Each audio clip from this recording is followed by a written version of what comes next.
तुम्ही माफी मागायला सांगितली अध्यक्ष महोदय, तरी पण हातवारे करणं आणि आमच्यावर उपकार करतात असे जे काय ते दाखवतायत अध्यक्ष महोदय।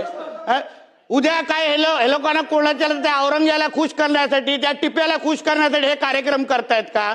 मग अध्यक्ष महोदय आपल्याला मी विनंती करतो अध्यक्ष महोदय, यांना पहिले निलंबन करा अध्यक्ष महोदय इथून, नाहीतर अध्यक्ष महोदय उद्या हे काही बोलत जातील आणि इथे काय छत्रपती शिवाजी महाराजांबद्दल बोललेत अध्यक्ष महोदय, हे कोण लहान सहान व्यक्तीबद्दल नाही बोललेत आणि तरी पण यांचे हातवारे बघा, फोनवर बोलतायत, आमच्यावर काय उपकार करतायत का?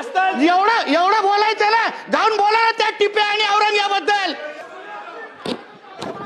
एक लक्षात घ्या, या सभागृहात एखाद्या विषयावरती मी निर्देश दिल्यानंतर त्या निर्देशाचं पालन झाल्यानंतर त्यांनी दिलगिरी व्यक्त केलेली आहे, त्यांनी सभागृहाची माफी मागितलेली आहे, त्यांनी म्हटलेलं जे आहे ते मी रेकॉर्डवरनं काढून टाकलेलं आहे।